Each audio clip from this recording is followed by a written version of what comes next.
How to disable Game Booster on Samsung Galaxy phone. So if at the end of this you found this open informative, please don't forget to like and then subscribe. If you have the Game Booster icon pops each time you are playing games on your Samsung phone and you want to disable this is what you should do. Just go ahead and open the settings app. Scroll down settings, click on apps. Under apps, click on the filter icon and then turn on show system apps. Click on OK. After that, click on the search box. Search for Game Booster. Select it.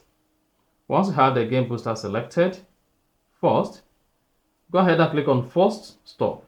Then click on OK to force stop the Game Booster application. Click on Appear on top and then turn off the permission. Click on Change System Settings. Disable Allow Permission. Now, the last but not the least, click on Storage. Click on Clear Cache. Click on Clear Data. Click on Delete. Now, close the main settings page and go and open your game. Once you open the Game Booster icon will be disabled. And then you are good. If you found this open informative, please don't forget to like and then subscribe.